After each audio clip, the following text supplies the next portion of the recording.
Here's a tough question to start with. If I was to call 3 of your clients right now and ask them, why do you work with, insert your name here, would they all say the same thing?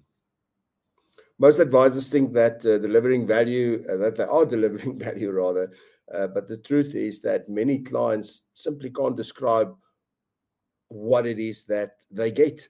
They can't describe what the value actually is. So today we're going to fix that, and if I could fix my voice, and because when you understand what real client value looks like and you build your practice around it, then your business starts to grow naturally and it starts to feed itself. Welcome to Propulsion, the weekly show for financial planners and advisors who want to build better, more successful businesses. I'm your host, Francois du Toit, and every week we dive into the practical strategies that matter, from growing your client base and improving your services to developing yourself and your team. Whether you're running your own practice or you're part of a larger firm, you are guaranteed to find actionable insights to help your business thrive. So with that, welcome, and let's get into today's episode.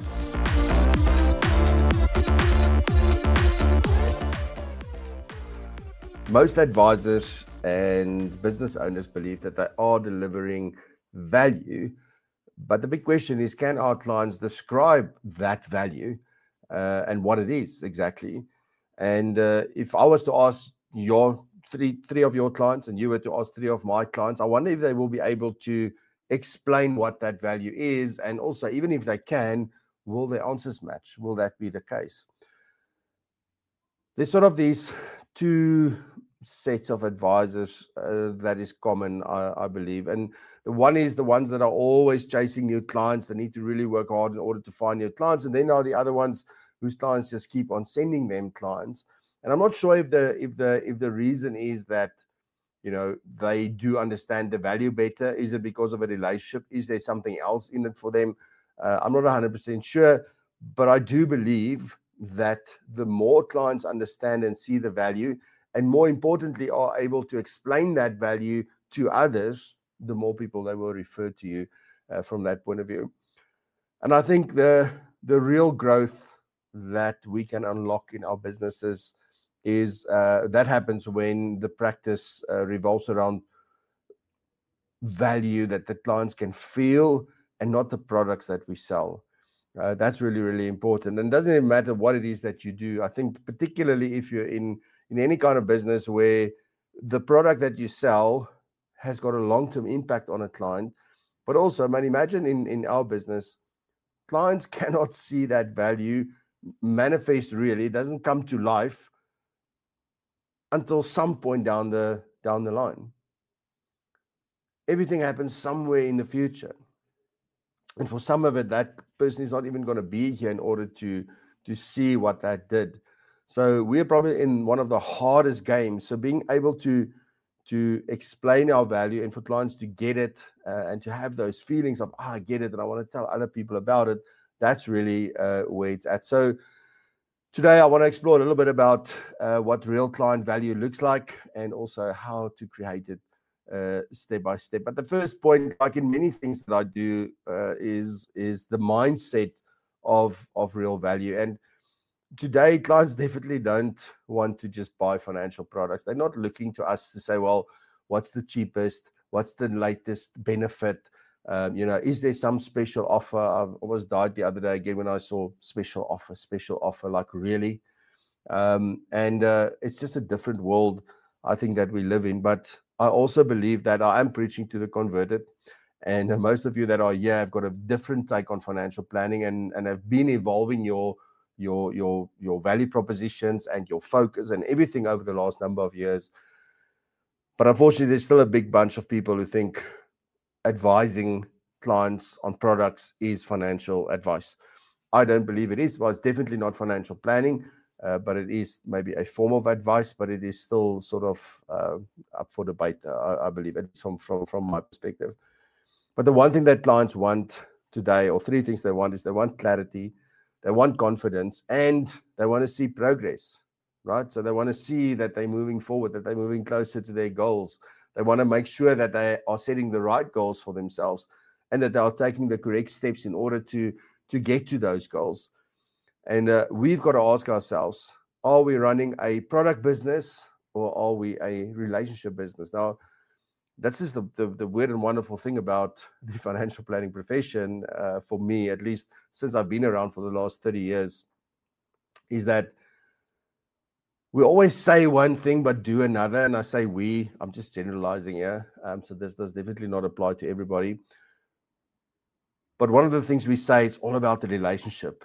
Clients are loyal. It's all about the trust. Like, that's really what it's about. But then many are still focusing on just one thing, and that's what's in it for themselves. Because I'm looking at the product, I need to do that. I need to close the deal. I've got something to do. And that's okay. I think there are clients who are also looking for those kinds of things. But for most, I think if we really want to move forward and really add a ton of value and let people see and feel that value, then we've got to do it a little bit differently. And we've got to really decide, if we say we are a relationship business, can somebody see it? I always say it doesn't matter what you call yourself, unless your behavior matches what you call yourself. If you say you do this, then you better do the things that align with that.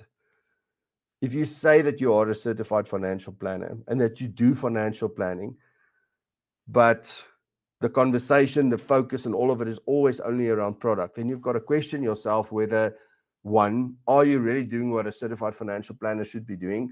Or otherwise, do you need to be a certified financial planner in order to do what you do? Because those things are out of alignment. So it's really, really important that we really think about that as well. And if we have trust and we have real connection with clients, then that's where the value will then start from that point. So there's a couple of questions, I think, just to get us started before I go into, there's 4 elements that I want to talk about. But before we get into that, I want to say, well, there's some reflection questions that you can ask yourself. And the first one is, who do I serve best? And why is that? I remember when we did like a whole plan, I must maybe run this again. But we had this whole day planning session for advisors and practices and that. And one of the big things that we did was we went through the whole ideal client sort of process, where we took them through how to identify, from their existing base, who their ideal client is. And I'm not going to get into all that detail, but the understanding why you serve certain clients best is the key. That is the big thing that will lead you to a massive answer around and clarity around, I should go down this road. Also, can you identify outcomes that your clients see because of you? Are there very particular things that you are doing that they can go, this happened because I'm working with this particular financial advisor? And then how do clients feel after interacting with you? Are they frustrated? Are they relieved? Are they happy? Are they tired? Are they stressed out? What is it? Like how do they feel? And when you write all of these things down, it really starts helping you to form exactly where we are going in the rest of this episode, and also what your next steps and things might be. Once you... Because the point of all of this, by the way, is to say, well, we can't service everybody. Although this is, again, the thing that I find is that most people feel that it's wrong to focus on a particular type of client, particularly if it's a high net worth client or a wealthy client or business owners and those kinds of things. They feel like it's wrong because what about all the other people who can't afford this but who needs it, right? This is the thing about business.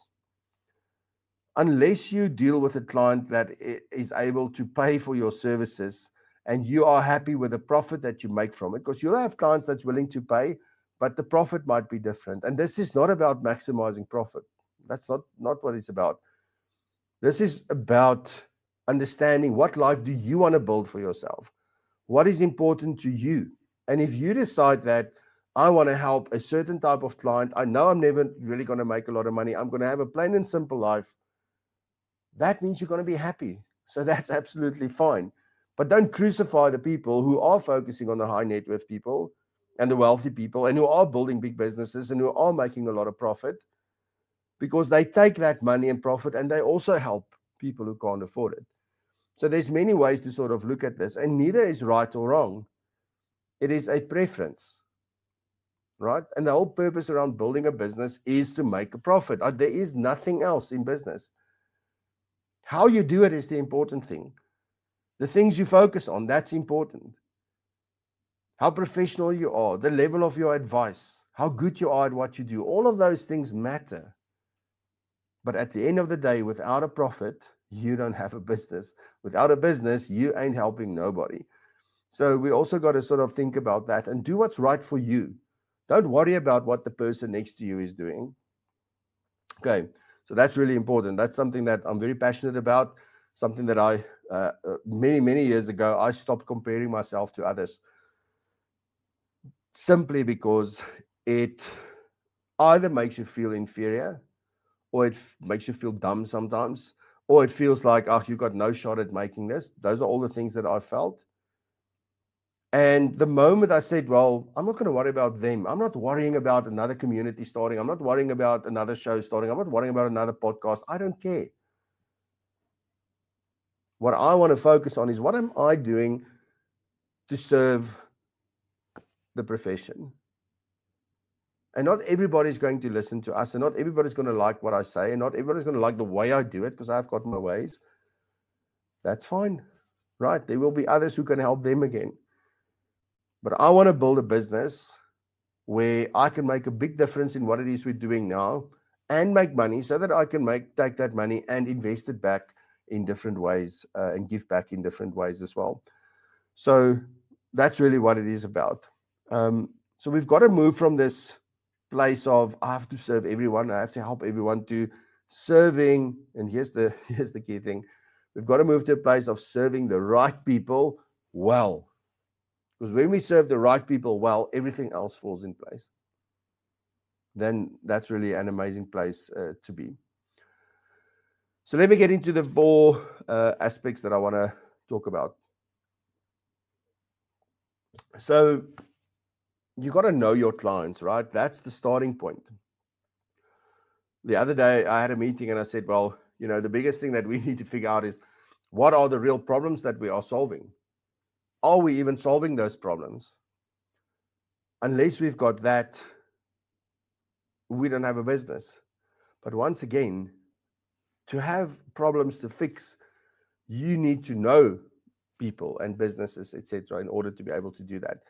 So we've got to think about know your clients, and then this is where segmentation and value propositions come in. I've spoken about this a few times on the show. We do whole trainings and things on it, but the problem is that if I treat, and this I've heard plenty of times, right? So when I did training a couple of years back, before COVID, 2018, I used to do a lot of training on behalf of Milpark for learnerships and things that they ran. And often you'll find, oh, yes, people that I know because I used to service them as a BC back in the day. They're a little bit older now, and now they've moved on. They've now joined some of the other FSPs, and now they're on this learnership doing their NQF 6 and so on. And then I would always have these conversations around, segmentation and sort of deciding on who you service and so forth. And then the answer is inevitably always, because it's the old guard, right? So the answer is like, yeah, but you never know. You never know. Somewhere down the line, And I've seen this in my own practice, where it was somebody that during his entire lifetime, you would never have been able to sell him anything because of his circumstances. But when he got to retirement, he retired with 3 million Rand in his Provident Fund, 5 million Rand in shares in that business where he worked. It wasn't even his business.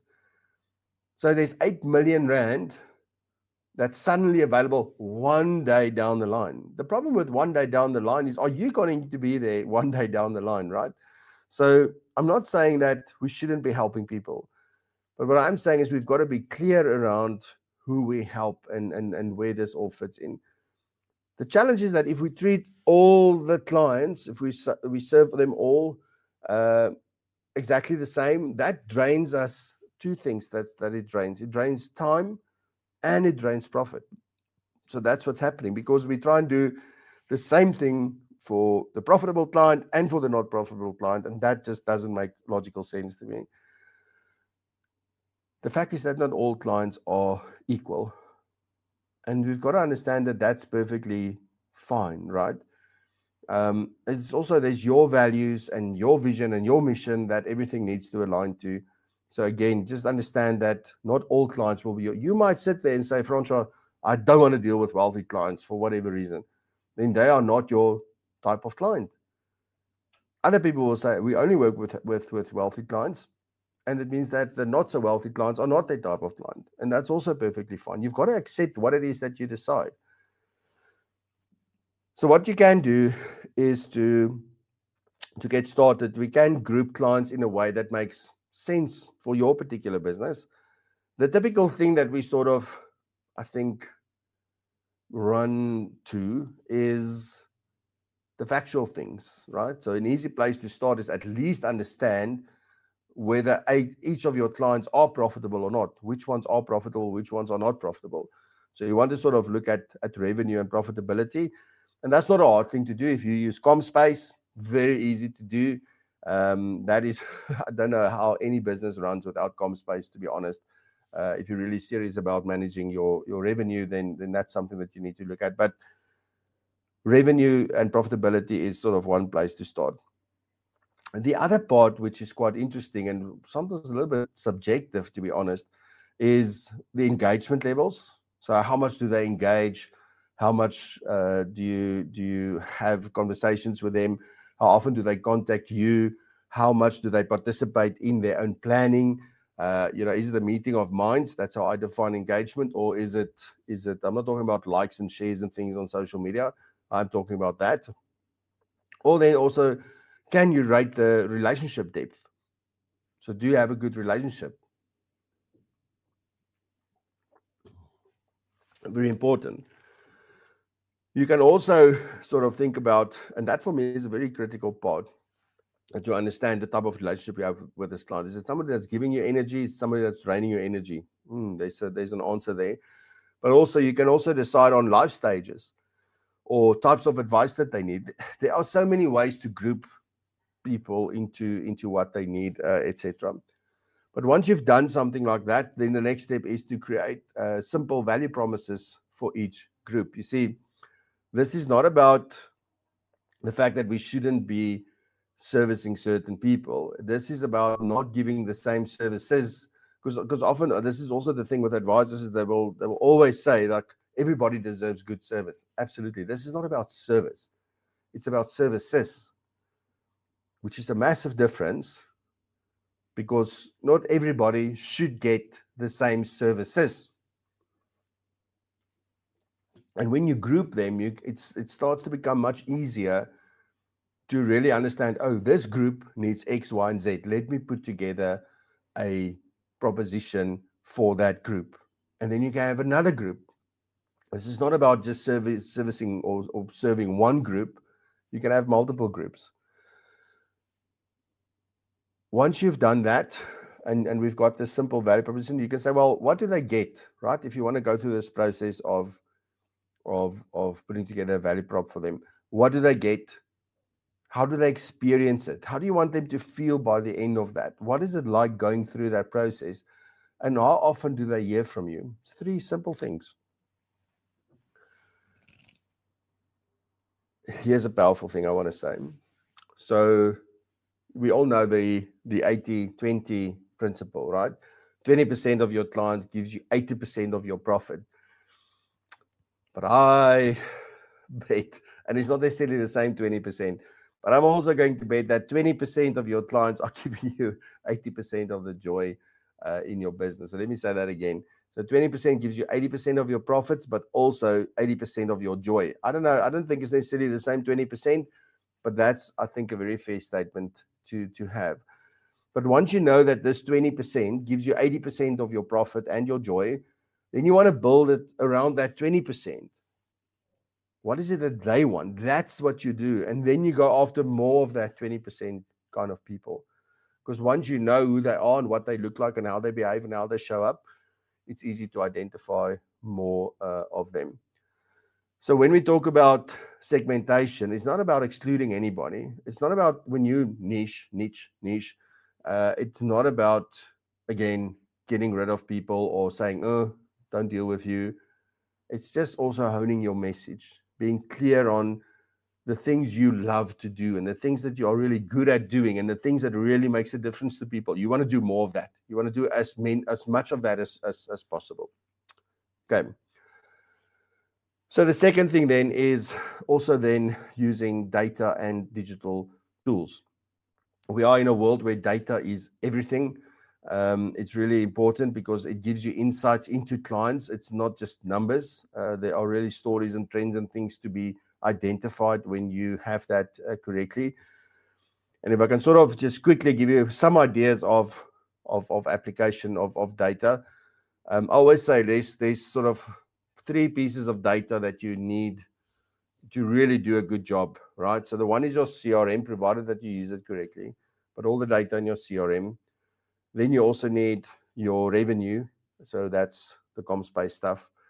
You need that. And then you need, if you've got an investment book, you want as much information about that investment book in a consolidated manner, because most of us have got 1 or 2 or 3 or 4 or 5 platforms that we sort of have clients on.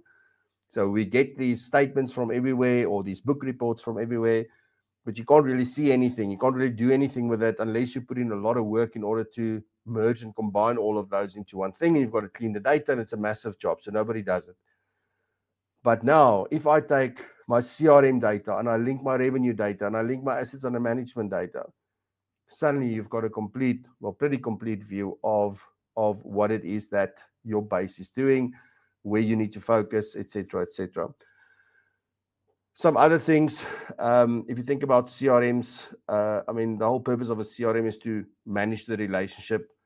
So we've got to use it in that sense. And unfortunately, not all CRMs are created the same. Watch the space. But so that's really important. Automate check-ins. It's definitely something that you want to do. Recurring reminders or automatic sort of nudges that will ask clients to say, well, we need to meet, just want to check in with you, etc. And also just follow-ups, right? So a lot of that can be automated. But please, again, we don't spend enough time to set it up properly. So what we do is we use just the default thing. So that's not great, right?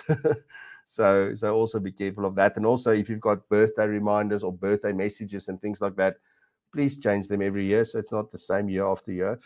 And then other things that I don't think we do enough of is getting feedback from clients, just using like simple online forms or feedback surveys or things like that to measure the client satisfaction, to understand what people think. And it doesn't have to be a survey like 100 questions. You can have 1, 2, 3 questions. Boom. Like very, very simple. So if I give you just a practical example, imagine that you knew exactly who hasn't heard from you in the last quarter for the last 3 months. If you knew exactly and you could have something that could communicate to them in bulk but personalized, I mean, that would add a ton of value. This is one of the biggest things we see with sending something like a consolidated investment report, like what Seed Analytics is doing, on a monthly basis. A lot of advisors say, no, you can't do it on a monthly basis. Are you mad? Clients shouldn't be looking at their things. But in my opinion, I've seen the value in practice. We used to do it manually before Seed. Then I used Seed for quite some time. And that monthly email is the email that clients open. It does more than show clients just their consolidated investment report. It ensures that you stay top of mind. And everybody misses that. I don't know why. But those are the kinds of things that one can do. So just think about that. Where's your data? What data will be really valuable to you? Can you get it together and sort of see how you can then strategize for next year based on that? You also got to design great client experiences, which is sort of my next point. You got to design good client experiences, and those client experiences need to build loyalty. Again, if we say, well, define value, then it's usually the default goes to it's the difference that something makes, okay? But value is something I believe that is felt and not something that we tell people. They feel the value, specifically in what it is that we do as financial planners.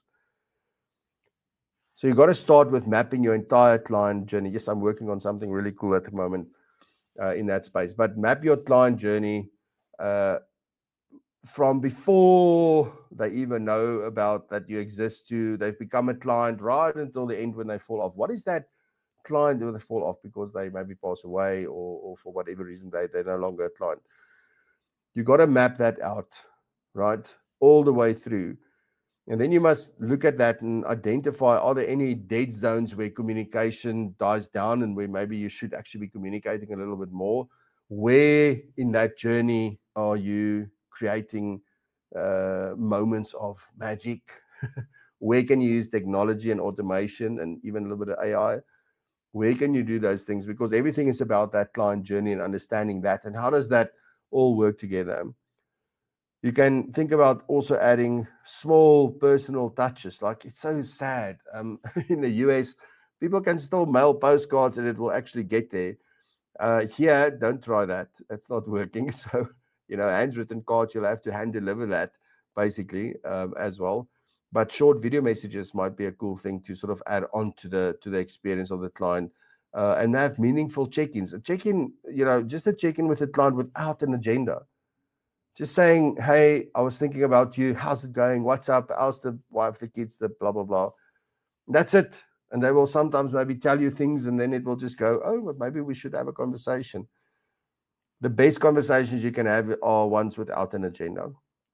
But often it feels like we've got to make the most of every opportunity we have to be able to do that. Also, I already mentioned the tech part. It's really important that you use tech so that you can spend more time with clients. It's really important. That is the whole purpose of using technology. It's about not being just efficient. It's about really getting you to be able to go and talk to clients. So that's what it does. And if you have the right technology, again, you design your business in the right way. You've got solid processes. You know exactly what you want to do. Then getting the right technology is easy. And then setting it up and using it is a lot easier. Most people have a process problem and not a tool problem, but we all think it's a tool problem. So that's something to also just think about. If you can do this, because, if you are, let me just sort of take a step back. If you want to go high tech, then you do so because it enables high touch. That would be the point, right? Time with clients. So that's the big thing. But if you can do all of this stuff that I spoke about just now, you can sort of see, well, there will be stronger trust, there will be better retention, and you will definitely get more referrals. But also you can do all these wonderful things and you can be the best at what you do. You can work with a perfect client. But if they have no idea what you're doing, in the sense of they don't know about you, they don't know that you exist and that you're the perfect person to help them or the perfect business to help them, that's a problem. So we all need marketing. And that marketing needs to reflect real value, which is really important. I challenge you, go onto any website, go onto your own website, go onto anybody else's website, go just Google financial advisor and go onto websites. I'm telling you now, that website is marketing features and not outcomes. It is the biggest problem that I see. Everybody says, oh, we do estate planning, we do risk management, we do investment planning, we do what else? Medical aid, and we do this and that. And some people just list all of the products that they sell, and that's fine. Doesn't tell me what's the outcome. And that's real marketing, is if you can say to somebody, we have helped clients that look like this, and they can go, oh, that looks like me. And this is what we did for them. And this is what it was like afterwards. What is that outcome? That's what needs to go into the marketing, the articles you write, the publications you write those articles for, the videos you make, the social media posts that you do. So all of that comes down to that. What is the outcomes, or what are the outcomes that you generate for your clients? Clients buy peace of mind. They don't buy products. They don't buy plans. Let me leave it at that before I go down a road. So, but it is really important. They want peace of mind. We all know this. Yet we still try and be fancy and reinvent the wheel, when in fact, it's much easier to show a client why they can just trust and be happy with what they've got, and that they are on track, that they are making progress. And the way that we can do this, sort of make it a little bit easier is obviously to use the client's language, speak in the way that they would speak and explain that to their children maybe. So talk about their goals as well. Don't use jargon, any of that. Talk about their life, their experience, the things that they want to do. And you can also share short stories that show the outcomes. So not stats, right? So don't discuss claim stats. that for me is like, no.